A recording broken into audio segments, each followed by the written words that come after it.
하나님의 은총이 우리 교우님들과 함께 하시기를 주님의 이름으로 축복합니다. 우리 말씀을 나누기 전에 우리 저 뒤쪽에 있는 창문 양쪽을 조금만 좀 열어주시기 바랍니다. 우리 환기가 되고 있어서 들어오는 공기가 있어야 또 나갈 수 있기 때문에 우리 항상 주지를 지키는데 예배에 집중하다 보면 잠깐 잊어버릴 때가 있어요.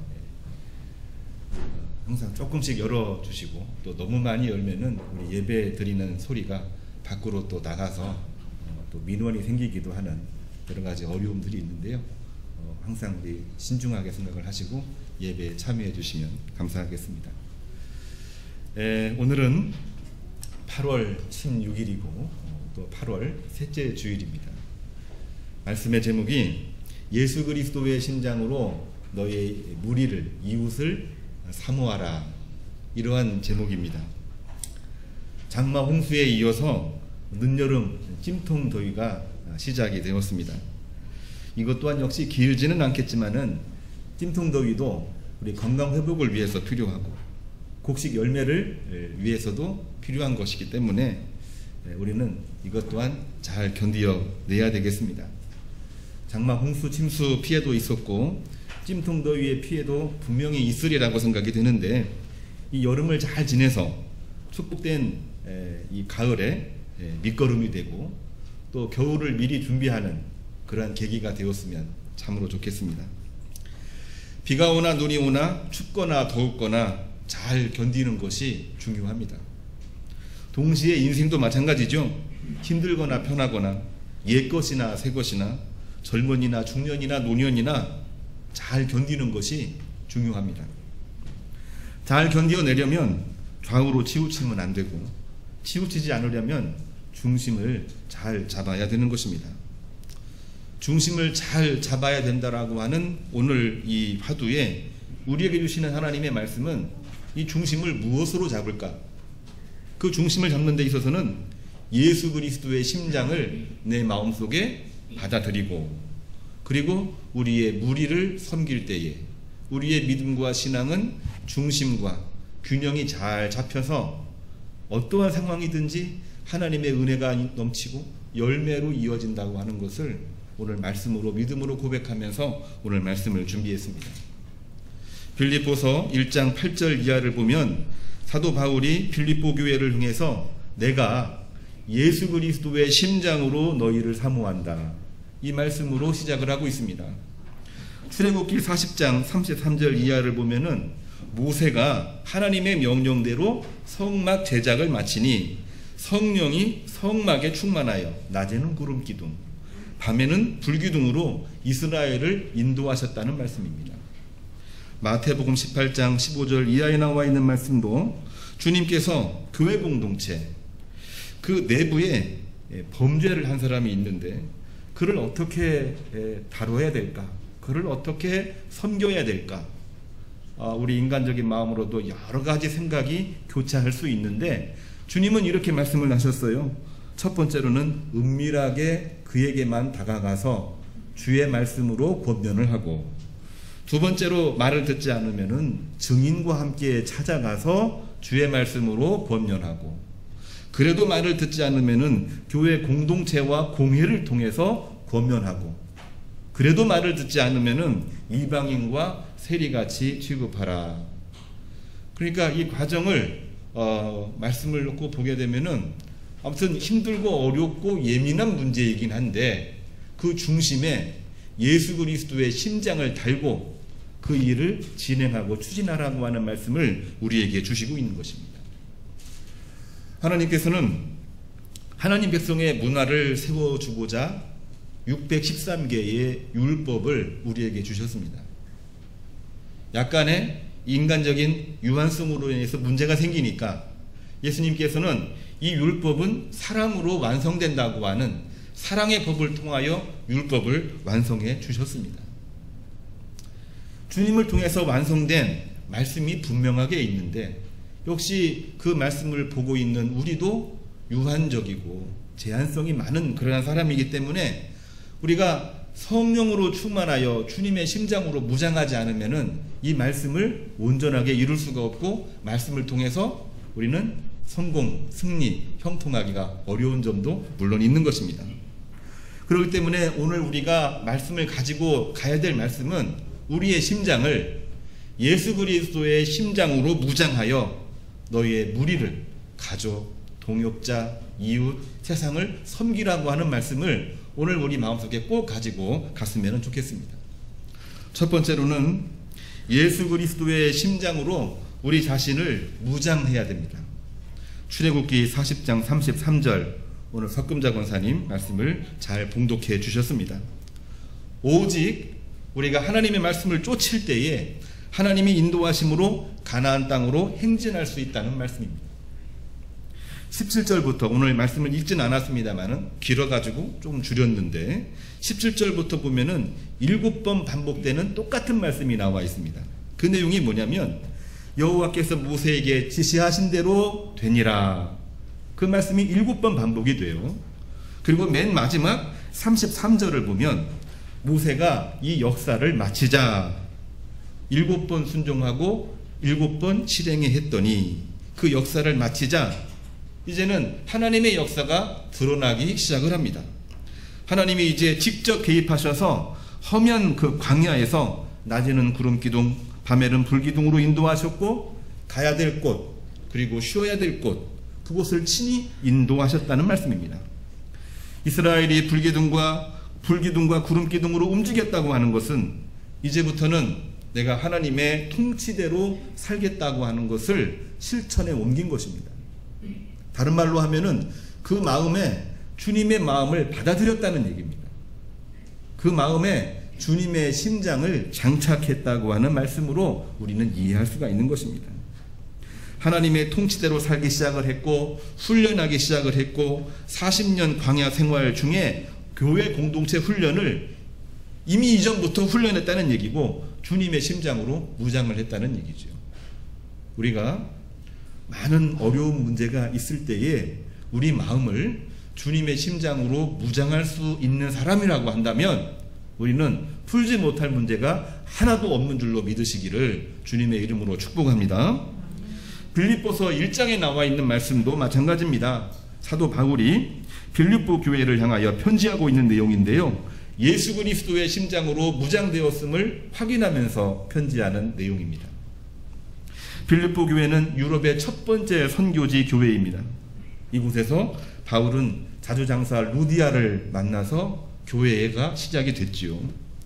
빌립보 감옥에서 핍박당하고 어려움을 당하는 중에도 하나님의 놀라우신 은총으로 말미암아 간수를 전도했던 사건이 바로 빌립보에서 벌어진 것입니다. 빌립보 교회도 어려움이 있었지만은 이러한 사건을 경험하고 하나님을 만나게 됨으로 말미암아 사도 바울이 가는 곳곳마다 사랑과 기도로 후원을 했고 타 지역에서 복음 전하다가 투옥이 되었을 때에 재정 후원은 물론 에바브라디도라고 하는 이 인물을 파송해서 바울을 돌보는 일까지도 감당을 했던 것입니다.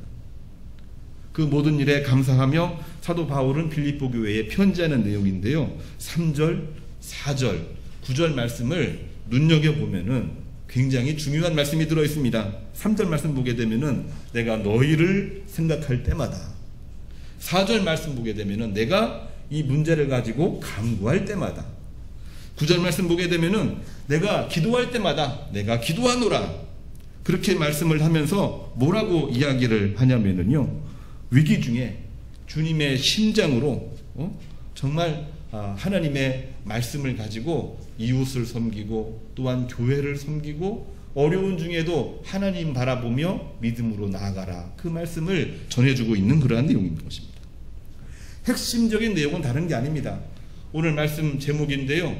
주님의 심장으로 나도 무장을 했고 빌립보 교회도 주님의 심장으로 무장했기 때문에 이 편지가 오가면서 서로 소통하고 공유하는 가운데에 빌립보 교회는 가장 기쁨이 있는 교회가 되었던 것입니다.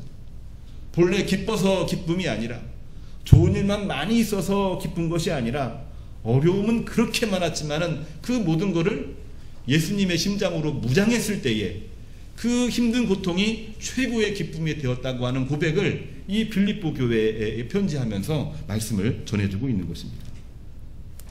이 심장이라고 하는 단어를 헬라어도 찾아봤고 이 히브리어도 찾아봤는데요. 이 헬라어는 이 스프랑크논이라고 하는 단어를 쓰고 있습니다. 또한 히브리어를 보게 되면은 레브라고 하는 단어를 쓰고 있습니다. 이게 의미가 조금 달라질 수 있겠다 해가지고 이거를 한번 통합적으로 봤는데요. 이거를 한마디로 이야기를 해보면은 우리 내부에 있는 인간의 마음을 이야기하고 있는 것입니다. 우리 마음속에 있는 정신과 우리 마음속에 있는 의지를 말하고 있는 것입니다.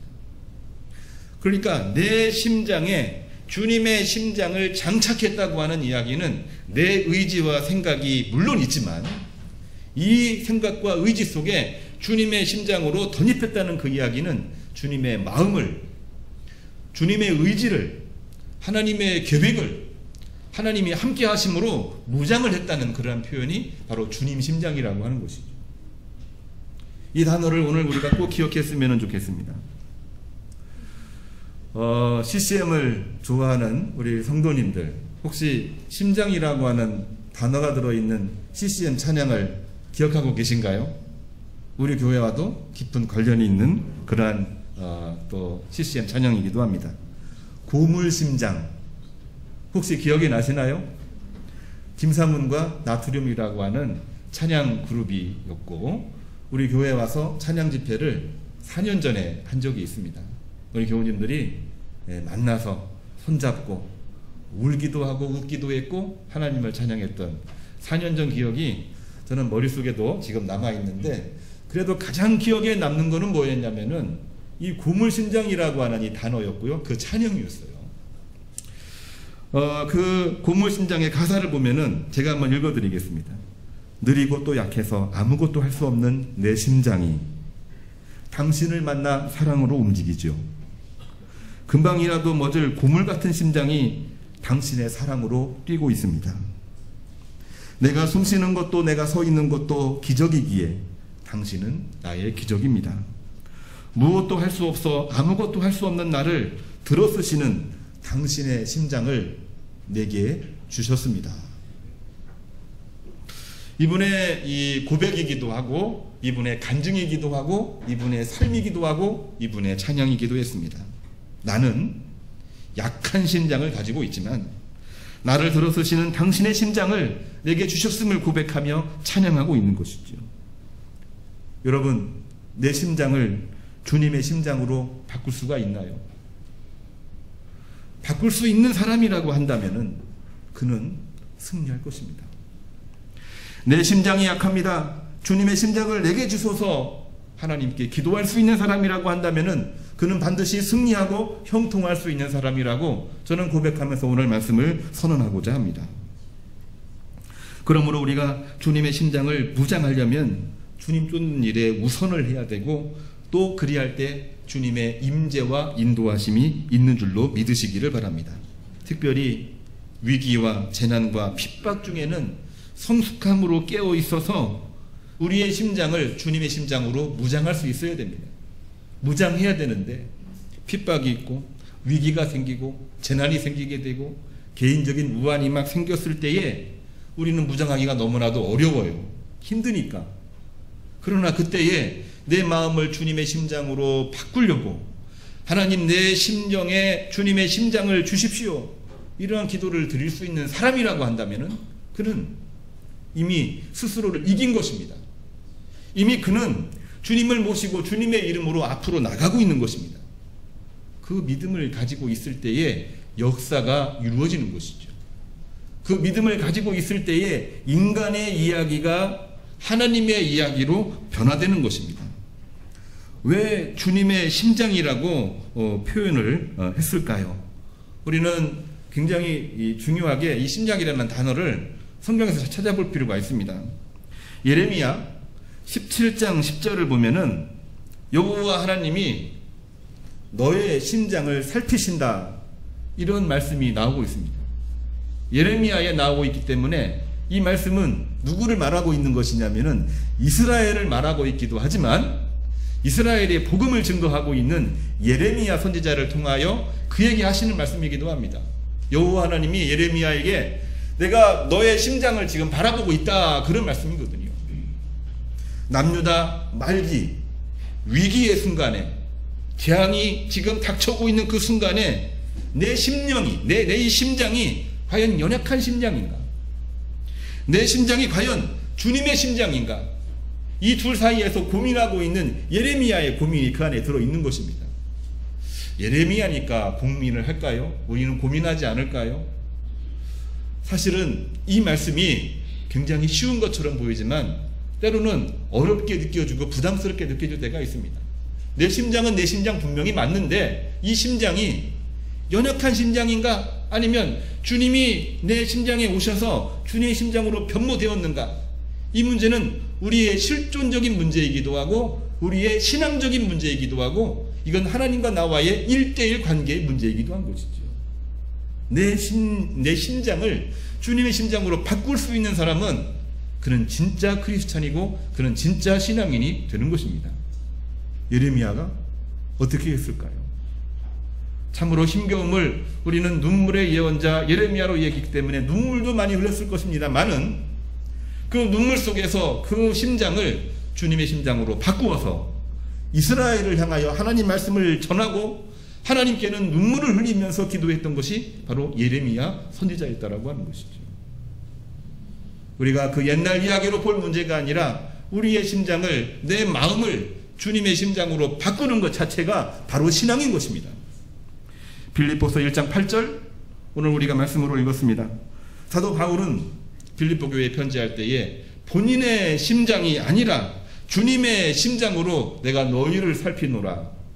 단순히 재정 후원을 많이 해주었고 단순히 에바브라 기도가 와서 나를 도와준 거에 대해 감사해서 편지하는 것이 아니라 내가 주님의 심장으로 내 생각이 아니라 하나님의 선교적인 관점에서 하나님의 구원 통치의 관점에서 내가 너희를 사모하고 감사하노라 이 말씀을 전하고 있는 것입니다. 그러니까 인간적인 유한성이 있고 여러 가지 이 안 되는 일이 많았지만은 사도 바울을 통하여 유럽 그리고 전 세계에 복음이 전파되는 역사가 이루어지게 된 것입니다. 우리는 우리의 심장을 주님의 심장으로 바꾸어서 승리하시고 형통하시기를 주님의 이름으로 축복합니다.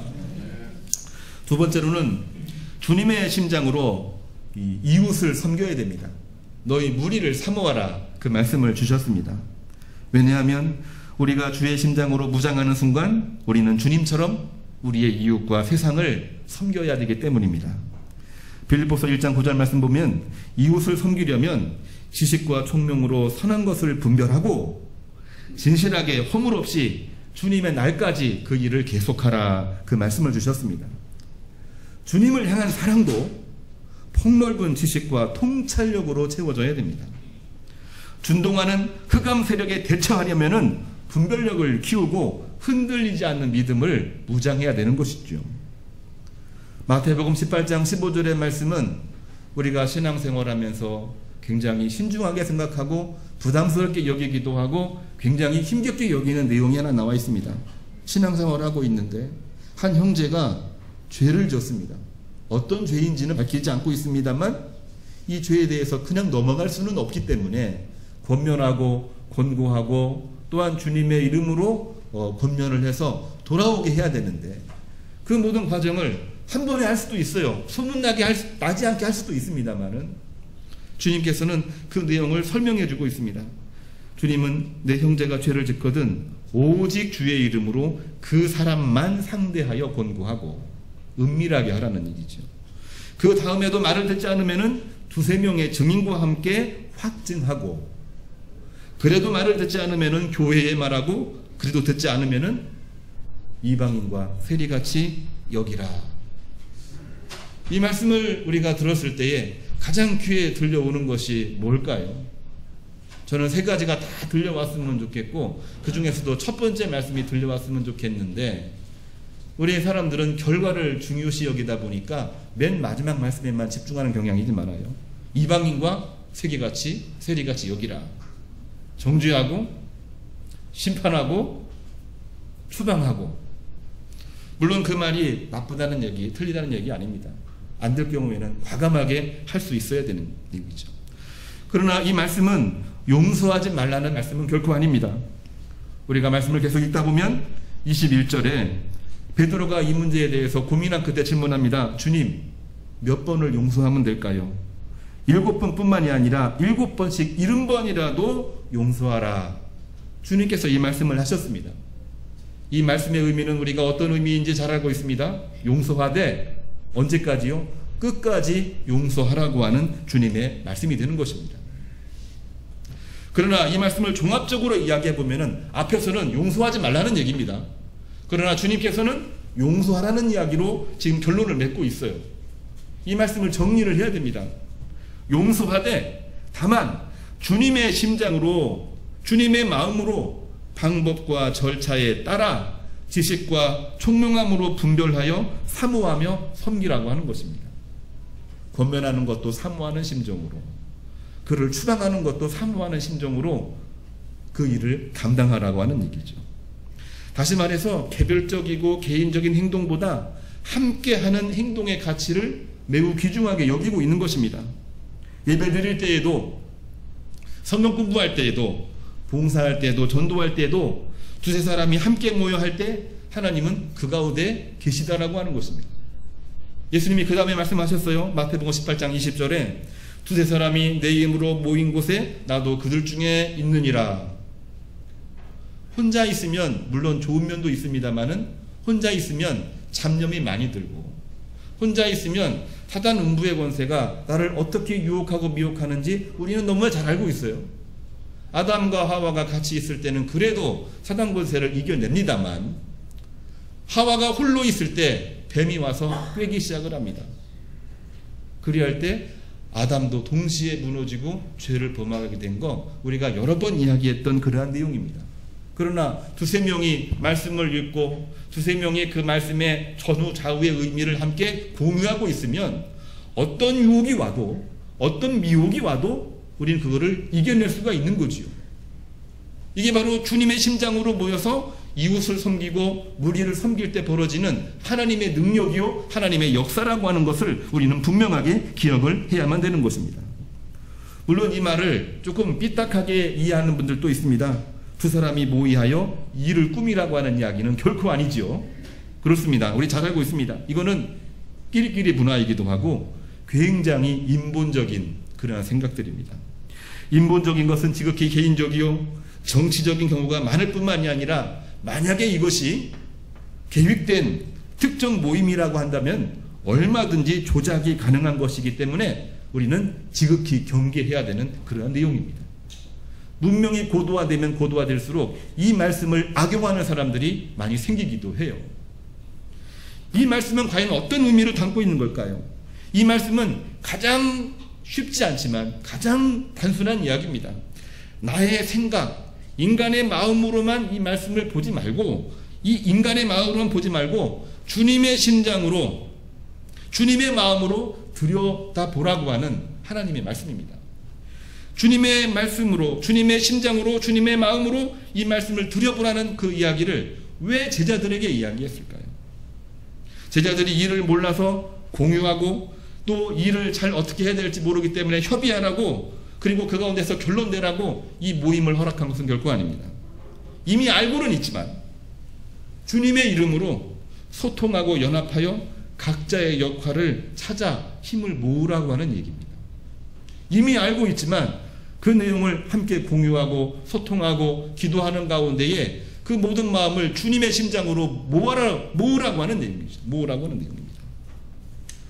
두세 사람에게만 우리가 방점을 두지 말고 그 다음에 나오는 단어에 우리가 관심을 가져야 됩니다. 내 이름, 주님의 이름으로 모인 곳, 주님의 이름으로라고 하는 단어에 우리는 방점을 두고 관심을 해야 되는 것입니다. 모든 일에 공유 소통함으로 피차에 주님 심장 마음으로 무장하여 한 걸음 한 걸음 나가라고 하는 것입니다. 가장 쉬운 일은 실력자가 한꺼번에 빠른 속도로 일을 끝내는 것이 가장 쉽고 좋은 일이지요. 그러나 그렇게 될 때에는 결국에는 아무런 역사도 일어나지 않습니다.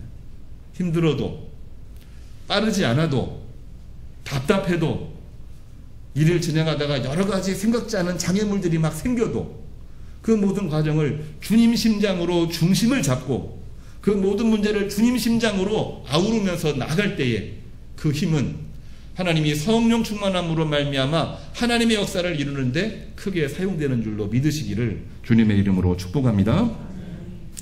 하나님 마음에 합한 자 다윗은 이 문제를 뭐라고 이야기를 했을까요? 시편 33편 15절에 하나님은 이렇게 다윗을 통하여 말씀을 하십니다. 하나님은 우리 모두의 마음을 지으시며 그들이 하는 일을 굽어 살피신다 했습니다. 우리 마음을, 우리의 심장을 지으셨고 만드셨고 인도하신다는 얘기죠. 우리 마음이 그를 즐거워함은 우리가 그의 성호를 의지하였기 때문이라. 성호는 주님의 이름을 말하고 있는 것입니다.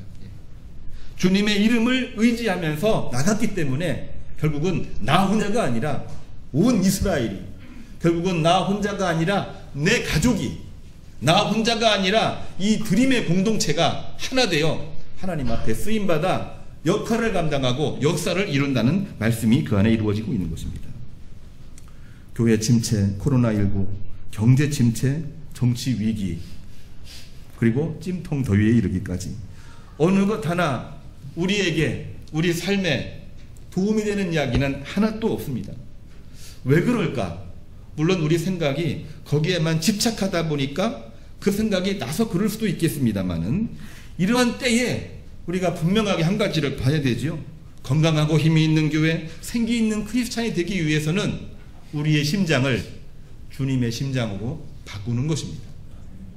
우리의 심장을 주님의 심장으로 바꾸고 그런 다음에 옆에 있는 동역자를 보고 우리의 가족을 보고 우리의 교회를 보고 주님의 심장으로 무장한 다음에 이 세계 병들어 있고 정말 지쳐 있고 그리고 난감해하는 이 세계를 바라볼 때에 이 세계의 역사를 바꿀 수 있고 또 하나님의 역사로 인도해 갈 수가 있는 것입니다. 하나님의 영광을 구하고 말씀대로 살도록 했으며 그 실현을 위해 성령으로 인도하여 구하며 사시기를 주님의 이름으로 축복합니다. 예수 그리스도의 심장으로 너희 무리를 섬겨 승리하시고 형통하시기를 주님의 이름으로 축복합니다. 기도하겠습니다. 하나님 참으로 감사를 드립니다. 오늘 또 예수 그리스도의 심장으로 너희 무리를 사모하라. 이 말씀을 저희들 마음속에 담았습니다. 저희들의 심장 연약하지만 주님 심장으로 무장케 하여 주시옵소서. 그래서 성령 충만하게 하시고 옆에 있는 모든 무리를 섬기는 가운데에 하나님의 역사를 이끌어낼 수 있는 하나님의 귀한 종들, 권속들로 인도하여 주시옵소서. 장마, 홍수, 침수로 이제는 찜통더위로 견뎌야 되는 이때에 그리스도의 심장으로 무장하여 견디게 하시고 가을을 준비하고 겨울을 준비하여 하나님 앞에 쓰임받는 주의 종들 되게 하시옵소서. 예수님의 이름으로 축복하며 기도합니다. 아멘.